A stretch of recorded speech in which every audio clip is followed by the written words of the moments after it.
Assalamualaikum warahmatullahi wabarakatuh.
Innal hamdalillah nahmaduhu wa nasta'inuhu wa nastaghfiruh wa na'udzu billahi min syururi anfusina wa min sayyiati a'malina may yahdihillahu fala mudilla lahu wa may yudlil fala hadiya lahu. Asyhadu an la ilaha illallah wahdahu la syarika lahu wa asyhadu anna Muhammadan abduhu wa rasuluhu la nabiyya ba'dah. Allahumma shalli wa sallim wa barik ala sayyidina Muhammadin wa ala alihi wa ashabihi wa man tabi'ahum bi ihsanin ila yaumiddin, amma ba'd. Ma'asyiral muslimin rahimakumullah, usikum binafsi wa iyaya bitaqwallah faqad fazal muttaqun. Wa qala Allah ta'ala fi kitabil karim, a'udzu billahi minasyaitonir rajim, bismillahirrahmanirrahim. Ya ayyuhalladzina amanu taqullaha haqqa tuqatih wa la tamutunna illa wa antum muslimun. Wa qala Allah ta'ala aidan, a'udzu billahi minasyaitonir rajim, bismillahirrahmanirrahim. Wa kullan naqussu 'alaika min amba'ir rusuli ma nusabbitu bihi fu'adaka wa ja'aka fi hadhil haqq wa mau'izatun wa dzikra lil mu'minin. Pesan moral Allah ini disampaikan kepada kita hamba-hambanya yang beriman di dalam surat Hud, surah yang ke-11 ayat 120.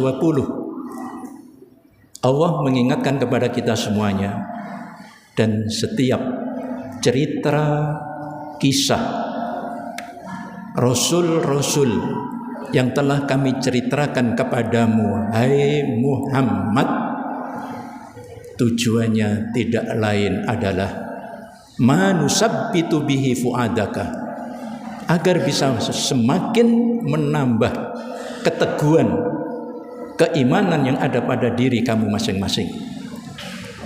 Sekaligus di dalam cerita para nabi dan rasul ini, di dalamnya penuh dengan kebenaran.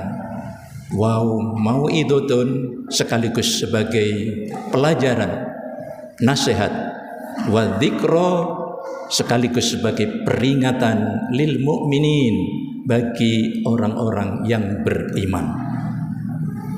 Hadirin kaum muslimin sidang jamaah Jumat yang berbahagia,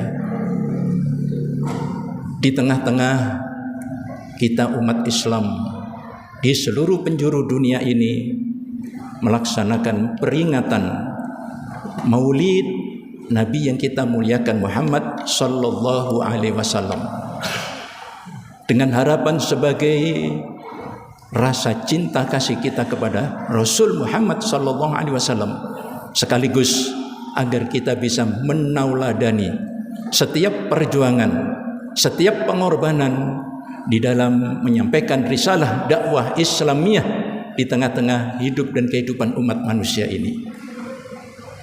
Tapi tidak terasa, sadar atau tidak, saat ini kita ditantang oleh Allah Subhanahu wa ta'ala. Tantangan Allah ini perlu kami bawakan di dalam surah Ali Imran ayat yang ke-144. Wa ma Muhammadun illa rasulun qad khalat min qablihir rusul afa imma ta'au kutilang qalabtum ala aqabikum wa man yanqalib ala aqibahi fala yadurrallaha syai'a wa yasajzillahu syakirin. Adapun artinya, dan Muhammad hanyalah seorang rasul. Sebelumnya telah berlalu beberapa rasul. Apakah jika dia wafat atau dibunuh, kamu akan berbalik ke belakang atau murtad? Barang siapa yang berbalik ke belakang atau murtad, maka ia tidak akan merugikan Allah sedikit pun. Allah akan memberi balasan kepada orang-orang yang bersyukur. Kita semuanya telah maklum bahwasanya kelahiran Nabi kita ini sudah kurang lebih 1400 tahun yang lalu, sehingga kita selama ini sudah tidak ditunggui oleh guru besar kita, oleh panutan kita, oleh kekasih Allah Subhanahu wa ta'ala, sehingga wajar ibarat murid yang tidak ditunggui oleh gurunya akan terjadi pelanggaran-pelanggaran yang dilakukannya. Ibarat satu pasukan bala tentara yang sudah tidak ditunggui lagi oleh komandannya, dia akan juga lari cerai-berai. Ibarat itik yang kehilangan induknya. Demikianlah nasib kita umat Islam sekarang ini. Sehingga sadar atau tidak, apa yang pernah diramalkan oleh Nabi kepada kita, dalam satu sabdanya beliau mengatakan, wahai para sahabatku, ketahuilah, sesungguhnya kalian akan mengikuti jejak para pendahulumu, setapak demi setapak, sejengkal demi sejengkal. Dan apabila dia masuk ke lubang lahab kadal gurun, maka sadar atau tidak kau sadari, kamu akan pasti mengikutinya. Para sahabat bertanya, ya Rasulullah, tidakkah mereka itu golongan Yahudi dan golongan Nasrani? Maka Nabi menjawab, siapa lagi kalau tidak mereka itu semuanya. Inilah yang dikhawatirkan oleh Nabi kita Muhammad SAW setelah beliau sudah tidak berada di tengah-tengah kita umat Islam untuk memberikan risalah dakwah Islamiyah yang sudah cukup sempurna. Apalagi ramalan Nabi yang sangat-sangat perlu kita perhatikan bersama. Nabi mengatakan, satu saat kamu hai umat Islam ibarat satu hidangan makanan yang tersaji di atas meja makan untuk beramai-ramai diserbu dimakan oleh orang-orang kafir, orang-orang yang sesat yang ada di sekeliling penjuru hidup dan kehidupanmu. Para sahabat sempat bertanya, ya Rasulullah, apakah jumlah kami pada saat itu yang akan diperebutkan oleh orang kafir, oleh orang-orang yang sesat itu jumlahnya sangat sedikit ya Rasulullah? Maka apa jawab Nabi kita yang mulia Muhammad SAW? Jumlah kalian kelak nanti sesudah aku tidak di tengah-tengah kamu semuanya sangat besar, sangat banyak, mayoritas.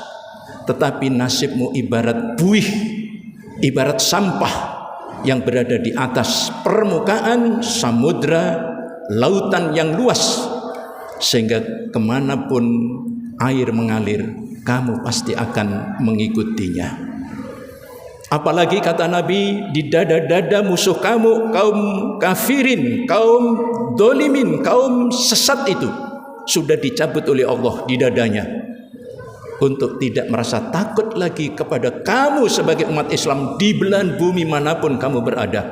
Sebaliknya, Allah meniupkan virus al-wahan di dada-dada kamu sekalian sebagai umatku di akhir zaman nanti.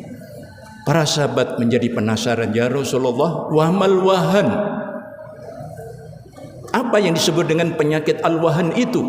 Maka Nabi kita memberikan jawaban, qala al-wahan hubbud dunya wa karahiyatul maut.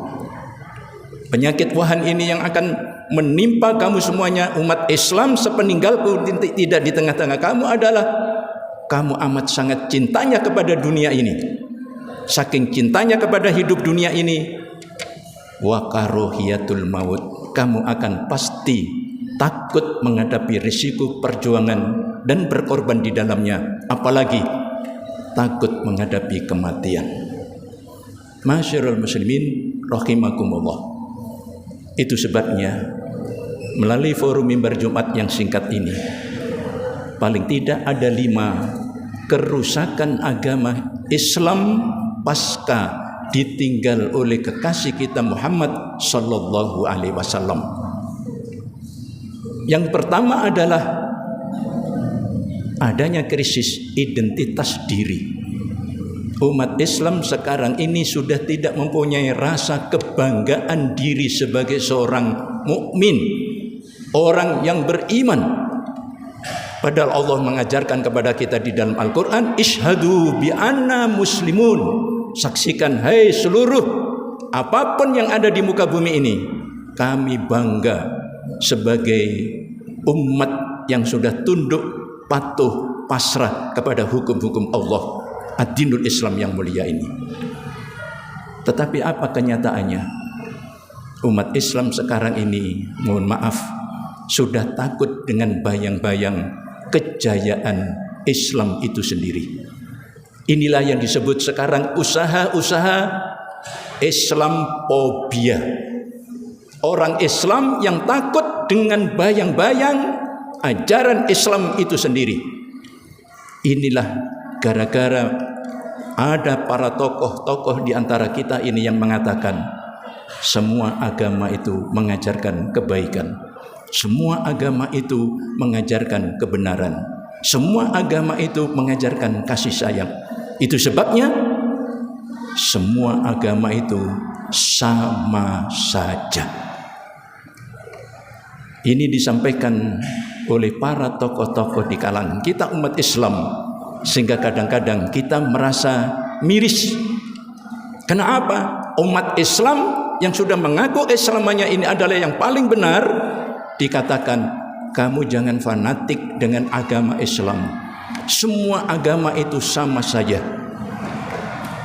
Al-Quran, Injil itu sama saja.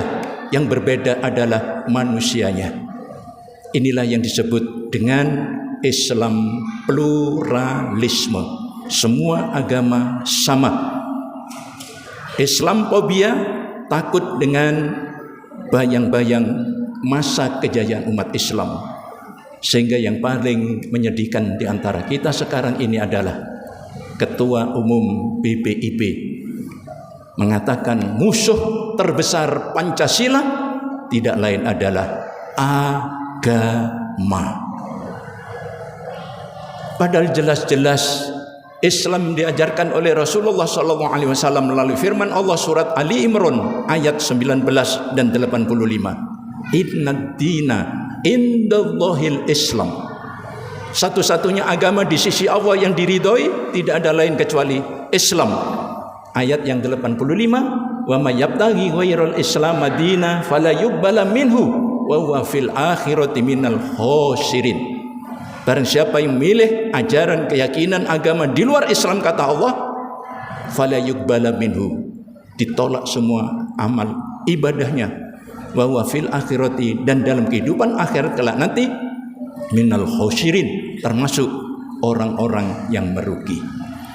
Untuk inilah Nabi yang kita cintai menawarkan kepada kita, jangan sampai kita merasa lemah, minder wadah dengan adanya ajaran-ajaran, kepercayaan-kepercayaan di luar Islam. Kita lihat Allah mengatakan kepada kita di dalam surat Ali Imran ayat 139, wala tahinu wala tahzanu wa antumul a'launa in kuntum mu'minin.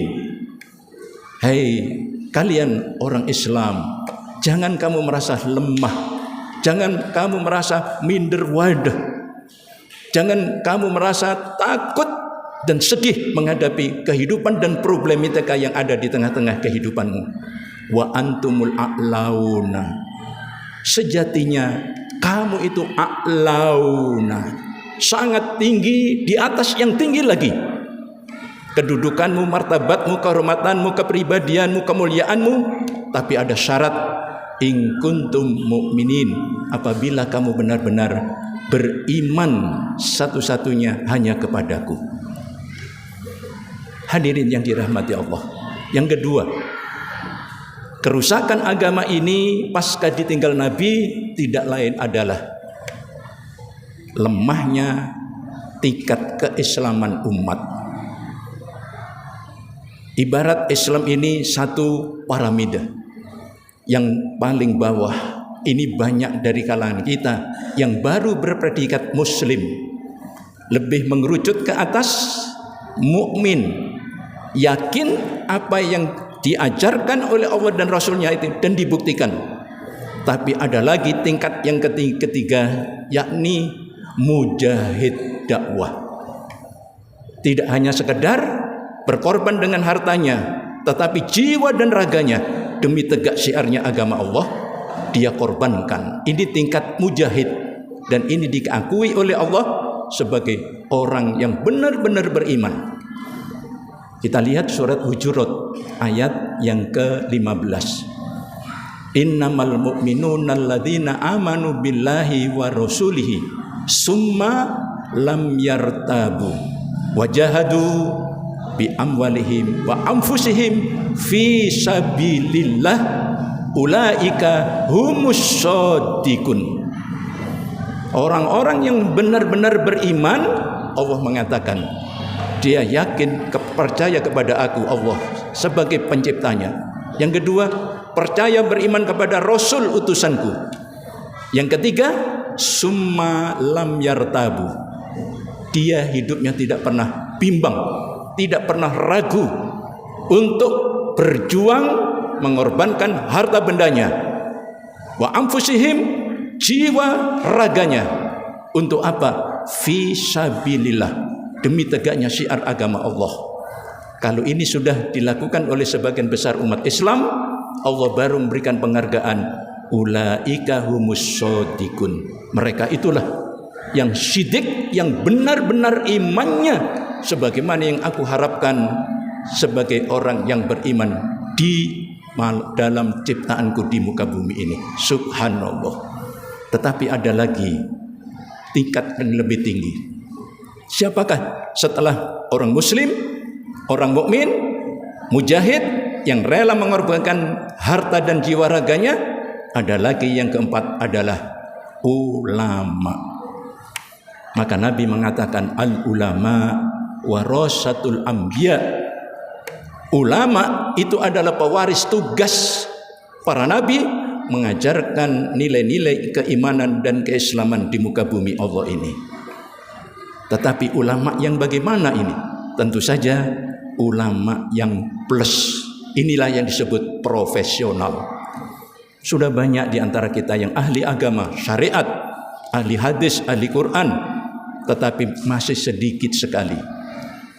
Di samping sudah ahli syariah ini, yang ahli disiplin ilmu-ilmu keduniawian.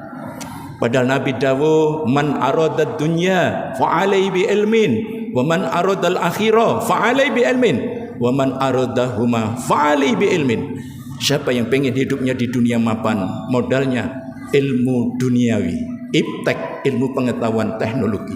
Siapa yang pengen hidupnya akhirat sukses, bahagia masuk surga selamanya, fa'alai bi ilmin, modalnya ilmu, iman dan takwa, imtak.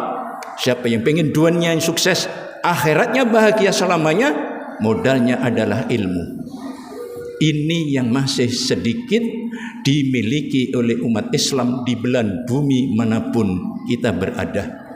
Hadirin, yang ketiga, kerusakan agama ini pasca ditinggal Nabi. Karena Nabi sudah tidak di tengah-tengah kita 1400 tahun lebih lamanya.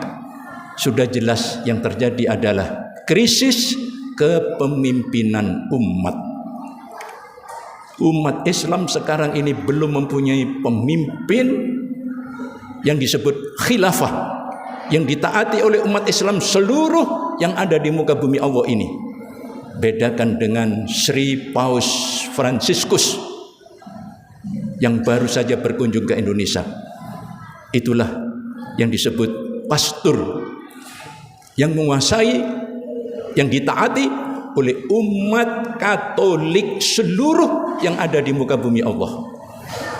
Tapi coba kita umat Islam, adakah figur umat Islam yang dipimpin oleh seorang pemimpin Islam yang ditaati oleh umat Islam yang ada di alam semesta nyata ini? Ini sebabnya Kita dianjurkan oleh Allah di dalam surat Ali Imran ayat 103, wa'tasimu bihablillahi jami'a wala tafarraqu. Berpegang teguhlah kamu hai umat Islam kepada tali agama Allah dengan teguh, wala tafarraqu, jangan kamu bercerai-berai. Dan ini yang diramalkan oleh Nabi kita. Nanti orang Yahudi akan menjadi 73 golongan. Umat Nasrani akan pecah menjadi 72 golongan. Umat Islam, kata Nabi, akan pecah menjadi 71 golongan. Kulluhum finnar, semuanya itu akan pasti masuk neraka, kata Nabi.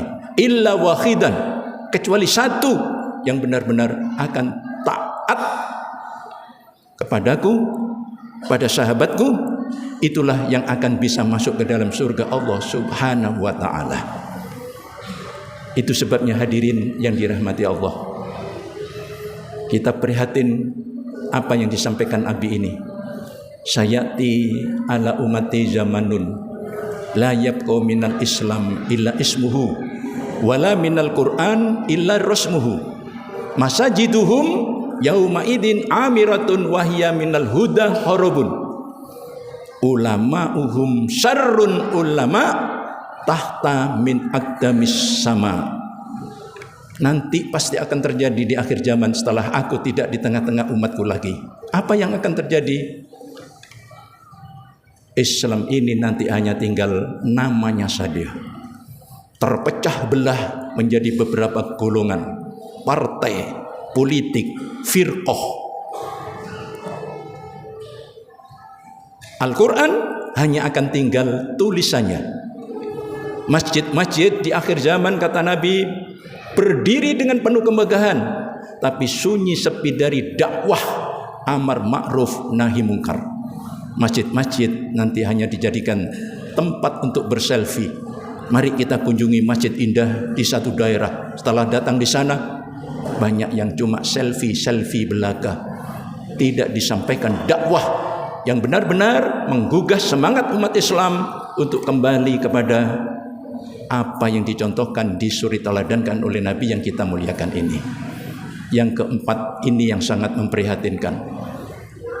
Makhluk Allah yang terjelek di muka bumi ini adalah para ulamanya, para kiainya, ustadznya. Karena dari mulut mereka keluarlah fatwa yang sesat.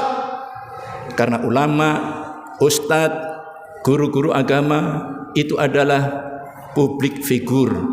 Fatwa yang disampaikan apabila ini sesat akan menyesatkan umat yang ada di sekelilingnya, yang dipimpinnya. Akhirnya fitnah itu akan kembali kepada dirinya. Ini semuanya sudah terjadi. Maka betul apa yang disampaikan oleh Allah di dalam surat Ali Imran tadi, Muhammad itu hanya salah seorang rasul utusanku, sebagaimana rasul-rasul yang Abi turunkan pada umatku ini. Kalau sampai Muhammad meninggal dunia, kalau sampai Muhammad dibunuh mati, apa kamu terus surut ke belakang? Apa kamu tidak benar-benar taat menjalankan perintah Allah dan Rasul-Nya?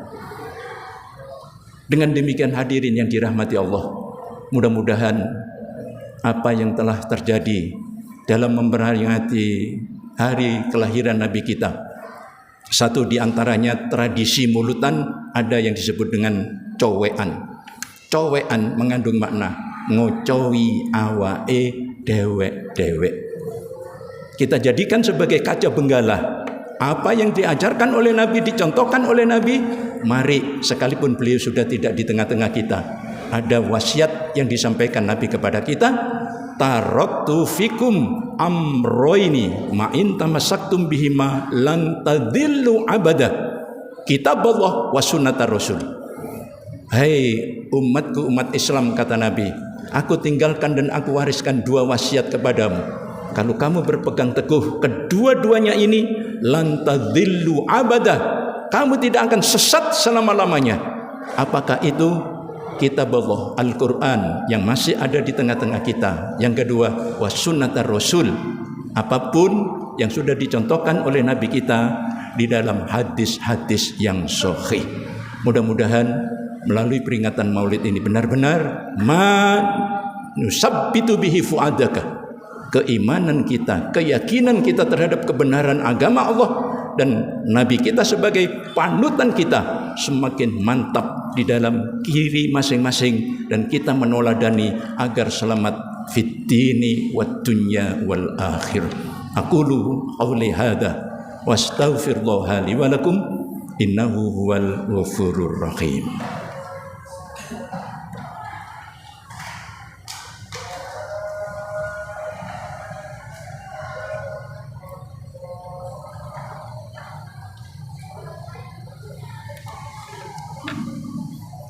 Alhamdulillah alladzi an'ama alaina bi ni'matil iman wal islam. Asyhadu an la ilaha illallah wahdahu la syarikalah wa asyhadu anna Muhammadan abduhu wa rasuluhu la nabiyya ba'dah. Allahumma shalli wa sallim wa barik ala sayyidina Muhammadin wa ala alihi wa sahbihi ajmain. Ya ayyuhalladzina amanu ittaqullaha haqqa tuqatih. Innallaha wa malaikatahu yusholluna ala nabi ya ayyuhalladzina amanu shallu alaihi wa sallimu taslima. Hadirin, marilah kita akhiri di dalam pertemuan silaturahim komando mingguan di hari Jumat yang mulia ini dengan berdoa kepada Allah. Mudah-mudahan doa kita diijabahi Allah Subhanahu wa taala. Allahumma shalli wa sallim wa barik ala Muhammadin wa ala alihi wa sahbihi ajmain. Allahumma fir lil mu'minina wal mu'minat, muslimina wal muslimat, al ahya'i minhum wal amwat. Innaka sami'un qaribun mujibud da'wat wa yaqadiyal hajat. Rabbana dhalamna anfusana wa illam taghfir lana wa tarhamna lanakunanna minal khasirin. Allahumma arinal haqqa haqqan warzuqna ittiba'ah wa arinal batila batilan warzuqna ijtinabah. Rabbana atina fid dunya hasanah wa fil akhirati hasanah wa qina adzabannar. Subhanakallahumma wa bihamdika asyhadu an la ilaha illa anta astaghfiruka wa atubu ilaik. Ibadallah, innallaha ya'muru bil adli wal ihsan wa ita'i dzil qurba wa yanha 'anil fahsya'i wal munkar wal baghi ya'idzukum la'allakum tadhakkarun. Aqimus shalah.